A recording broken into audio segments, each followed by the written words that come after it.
15వ ఆర్థిక సంఘం కేటాయించిన పంచాయతీరాజ్ నిధుల విడుదలలో జాప్యంపై మాజీ మంత్రి హరీష్ రావు మండిపడ్డారు. ఈ మేరకు డిప్యూటీ సీఎం భట్టి విక్రమార్కకు లేఖ రాశారు. పంచాయతీరాజ్ చట్టాన్ని తెచ్చేందుకు కృషి చేశామని, రాజీవ్ గాంధీ వారసులమని గొప్పలు చెప్పుకునే మీరు సచివాలయం ముందున్న రాజీవ్ గాంధీ విగ్రహం సాక్షిగా పంచాయతీరాజ్ చట్టాలను తుంగలో తొక్కడం దారుణమన్నారు హరీష్ రావు. 15వ ఆర్థిక సంఘం కేటాయించిన నిధులను విడుదల చేయకపోవడం వల్ల గ్రామాభివృద్ధి నిలిచిపోయినట్లు గుర్తు చేశారు. గత 8 నెలలుగా నిధులు లేక గ్రామాల్లో పారిశుద్ధ్యం కుంటుపడింది. నయా పైసా కూడా విడుదల చేయకుండా నిర్వహణను గాలికి వదిలివేయడంతో గ్రామాల్లో కుల్నారిల్లుతున్నాయన్నారు. చివరకు ట్రాక్టర్లకు డీజిల్ డబ్బులు కూడా ఇవ్వలేని పరిస్థితి నెలకొందని గుర్తు చేశారు. కొన్ని చోట్ల అధికారులు అప్పులు చేసి డీజిల్ పోయిస్తున్నారంటే పరిస్థితి ఎంత అధ్వానంగా ఉందో అర్థం చేసుకోవచ్చన్నారు. గ్రామాల్లో విష జ్వరాలు ప్రబలుతున్నాయి. మలేరియా, డెంగీ వంటి వ్యాధుల బారిన పడి ఇబ్బందులు పడుతున్నారని ఆవేదన వ్యక్తం చేశారు.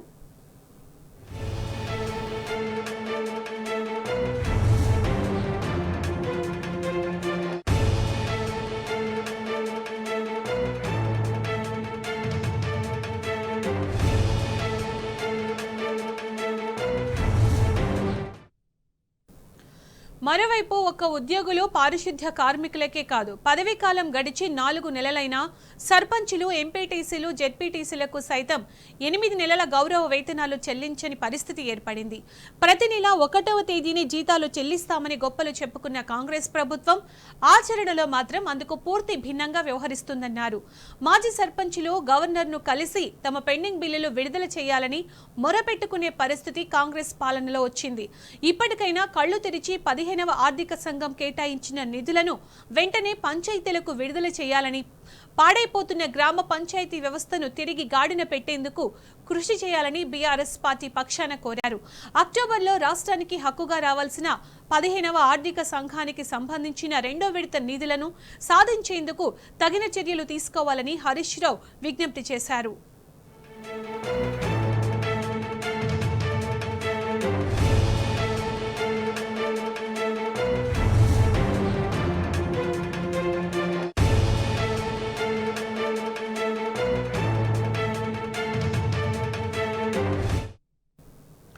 అటు జాతీయ ఉపాధి హామీ పథకం తామే తెచ్చామని గొప్పలు చెప్పుకునే కాంగ్రెస్ పార్టీ తెలంగాణ రాష్ట్రంలో పథకం అమలు చేయడంలో తీవ్ర అలసత్వాన్ని ప్రదర్శిస్తుండడం శోచనీయమన్నారు. ఈ ఆర్థిక సంవత్సరానికి గాను 1200 కోట్లను కేంద్ర ప్రభుత్వం విడుదల చేసినప్పటికీ రాష్ట్ర ప్రభుత్వం మెటీరియల్ కాంపోనెంట్ కు సంబంధించిన 25% నిధులను విడుదల చేయకుండా చోద్యం చూస్తుండడం రాష్ట్రానికి శాపంగా మారిందన్నారు. ప్రభుత్వం పట్టింపులేని తనం వల్ల ఎంతో మంది ఇబ్బందులు ఎదుర్కొంటున్నారని, దసరా, దీపావళి పండుగలు సమీపిస్తున్న నిధులు విడుదల చేయక అనేక మంది వెతలు పడుతున్నారు. వారి వెతలు అర్థం చేసుకుని తక్షణం నిధులు విడుదల చేయాలని బీఆర్ఎస్ పార్టీ పక్షాన హరీష్ రావు డిమాండ్ చేశారు.